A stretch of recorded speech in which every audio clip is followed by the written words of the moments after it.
Sórí tó bá jẹ́ obìnrin tí o ti ń ronú láti fi ìgbéyàwó rẹ lẹ́lẹ̀, àwọn nǹkan mẹ́ta kan wà tí mo fẹ́ kó kíyèsí. Àkọ́kọ́, sórí gbogbo àwọn tí wọ́n ń tì ọ́ kó kúrò ńbẹ̀ nísìn, bọ́n ṣe wà yẹn, they will secretly judge you. Especially tó bá yẹ pé reason tí o lè manage ni ló ṣe kúrò. You left because of some things that can be managed. Tí ìṣe bóyá nítorí pé bóyá capital reason, pé bóyá ẹni yẹn máa ń nà ẹ́ that. Tí ìṣe pé nǹkan tí ó wà very tangible. Maybe it's your first marriage in life and all these things tí kàn ṣẹlẹ̀ are just normal thing tó ní túmọ̀ much. They are saying you should leave now. So nígbà tó bá kúrò ńbẹ̀ tán, they will judge you secretly. Pé you cannot keep your marriage, you cannot keep your home. Wọ́n dá ẹ lẹ́jọ́ ní lẹ́yìn. Wọ́n á sọ̀rọ̀ òdì sí ẹ lẹ́yìn. Even though wọ́n ń ṣojú ẹ nísìn, ní ẹ̀yìn ẹ wọn lè ṣe dáadáa lẹ́yìn ẹ, ọ̀rọ̀ òdì náà máa sọ lẹ́yìn ẹ. Sórí ẹlẹ́ẹ̀kejì ni pé tó bá ti kúrò tán, wàá bẹ̀rẹ̀ sí ní miss ìgbéyàwó yẹn.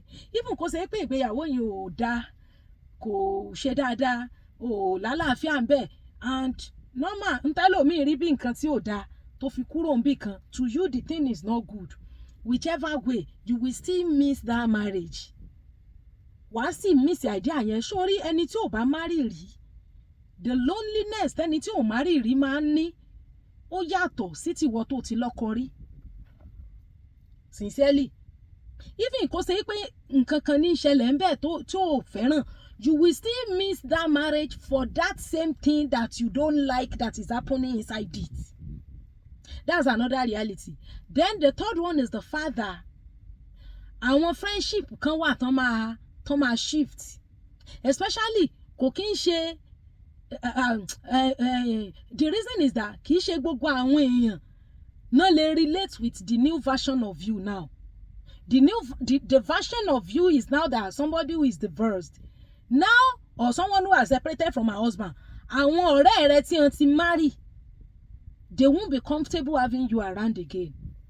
Because kò fẹ́ sí single mother tó ń date single guy. Married ni àwọn single mother, divorced women date jù. So you become a red flag. Bó ṣe ń sunkún wá sí ìtàn embrace ẹ tán dì mẹ́ tán fún ẹ ní ìmọ̀ràn pé go and seek counsel. Pé lọ sọ́dọ̀ bóyá bí àwọn elderly people to ask question, go to your pastor, go to people who can counsel you. Tọ́kàn embrace ẹ tó ń sunkún sí shoulder àwọn tó ń hug ẹ sí yẹn. When you finally leave that marriage, I'm telling you, they won't embrace you like that time they were doing. Because wọ́n ti rí ẹ bí red flag. Wọ́n ò ní fẹ́ máa rí ẹ kó máa wálé àwọn mọ́.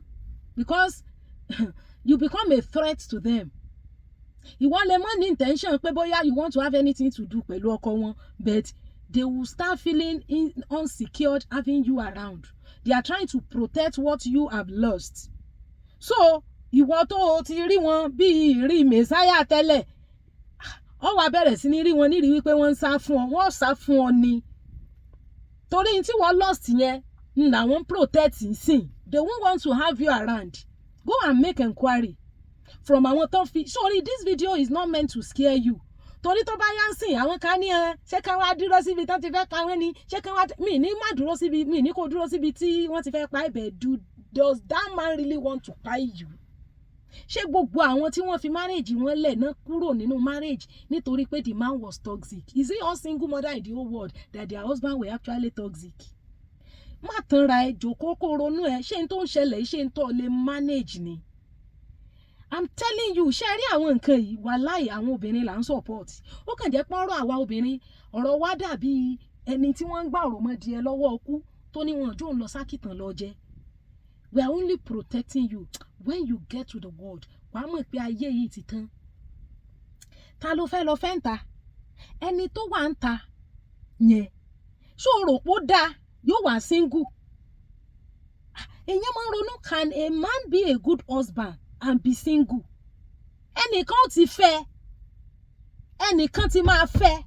Tó o bá rí ọkùnrin tó jẹ́ good husband nísìnyí, sí dà bóyá ọkọ rere ni ìyàwó ẹ̀ ò mọ yẹ ó wá fẹ́fẹ́ yàwó kejì ṣé gbogbo èèyàn ló ní agbára láti ṣe ìyàwó kejì ìwọ obìnrin do you have the capacity to be a ìyàwó kejì àwọn ìyàwó kejì kẹta àwọn ìyàwó kékeré yẹn they are suffering in silence ni o lọ bèrè so bó o bá bọ́ta náà kó tiẹ̀ tó dúró ẹlòmíì dúró ọdún 5 mẹ́wàá kó tó rẹ́ni fẹ́ wọ́n padà fẹ́ ó tò lẹ́yìn ni ibi tó ti jẹ́ fọ́ọ̀sì náà ti ń pè ọmọ mi ọ̀fẹ́ kúrò ńbẹ̀ ọ̀fẹ́ lọ tò lẹ́yìn bí kan tẹ́nìkan mọ̀ sunkún pò gbọ́kọ̀ ọ̀hún.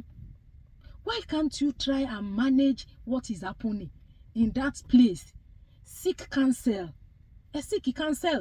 Gbogbo àwọn ọ̀rẹ́ now most àwọn tí wọ́n wá sí DM sìn wọ́n wá mú àwọn ọ̀rẹ́ wọn wọ́n ń sọ wọ́n dá láìda ó dẹ̀ mọ gbogbo ohun tó ń pass through nígbà yẹn òun gan wà láàrin àwọn táwọn jọ fọwọ́sowọ́pọ̀ pé wọ́n sọ ẹ̀pù òun they are not bad ìyẹn omi ìpọ́nrẹ́ burúkú ni wọ́n you have become a threat to them ni kì í ṣe pé wọ́n mọ̀ pé o jìyà lójú okúrò níbi tó ti ń bọ̀ wọ́n mọ plight yẹ kì í ṣe pé wọ́n mọ̀ but the new version of you now is a threat to their own marriage.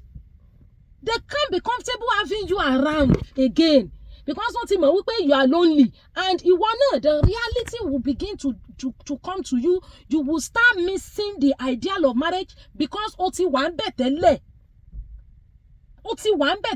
ó ti experience the joy of pé kéèyàn lọ́kọ kéèyàn bímọ kéèyàn ní happy home ó ti ní experience ẹ̀ tó bá yá tó bá jẹ́ kẹ́mi Ọlọ́run ẹ̀ lọ́wọ́ you will become bitter towards àwọn tó wà nínú ìgbéyàwó tiwọn wàá bẹ̀rẹ̀ sí ní you see àwọn nǹkan tó o lè expect pé o lè ṣe you will start doing it yeah things that mo rántí ìgbà kan mo ń ṣiṣẹ́ mo wá sọ fún colleague mi kan bí iṣẹ́ yẹn mo ní mo fẹ́ resign pé mo fẹ́ lọ máa tajà ó wá ní Miss Bose ṣé ẹ ti ronú sọ̀rọ̀ mo ní mo ti ronú sí mo ní kódà mo ti gba ṣọ́ọ̀bù gan mo ṣáà resign mo bẹ̀rẹ̀ ṣọ́ọ̀bù ń tajà mo ń ṣe mo mọ̀ ó intentionally wá mi wá ṣọ́ọ̀bù yẹn tó tún wá raṣọ lórí mi gbà náà ó lóun fẹ́ fi confam pé mi idle because òun ti mọ̀ pé when you resign a job this job might be so stressful for you right now but when you resign without having another job immediately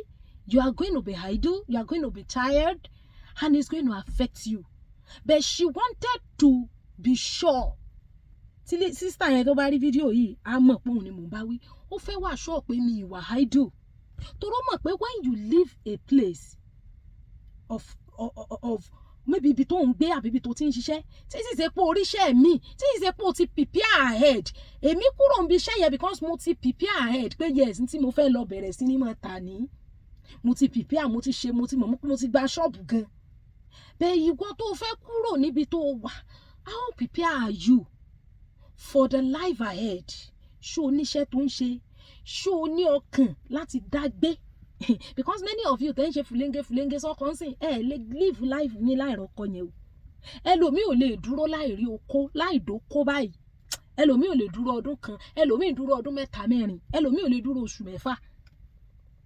Can you wait tó o ní become nuisance to the society? How well or how prepared are you for embarrassment in the society? The society gan tóbi even ní house of God even nínú family. How well are you? Ẹni ọkọ ẹ̀ kú ọ̀tọ̀ nìyẹn. As a matter of fact single méjì tí Bíbélì recognize the widows and the unmarried ni. Àwọn widow àtàwọn tán lọ́kọ rí those are the 2 singles. Bible recognize the single mother. How prepared are you for that? Èmi ò scare ẹ o I'm only telling you.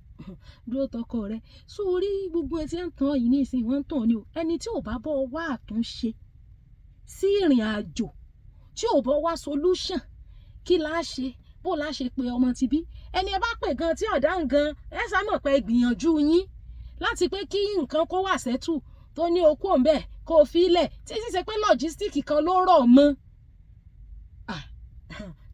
your first place ibi tó ti marry ẹlòmíì tí mo 3 4 o fẹ́ bọ́ síta pẹ̀lú ọmọ 3 ọmọ 4 iṣẹ́ single lọ fẹ́ lọ kọ́ ọmọ 4 fẹ́ ni iṣẹ́ yìí lárò jinlẹ̀ ni and when we are saying all of this wọ́n ní they are supporting ọkùnrin ẹ mọ̀ pé àwọn ọkùnrin gan tẹ́ ẹ bá fi wọ́n lẹ̀ ẹ yọ wàhálà kúrò lọ́rùn wọn ni ọkùnrin tí ọ̀fẹ́ kan ṣe náà tẹ́lẹ̀tẹ́lẹ̀ wá jókòó ẹ síbi tó wà kó wá kó seek counsel that will help you help your home help everything It is well with us.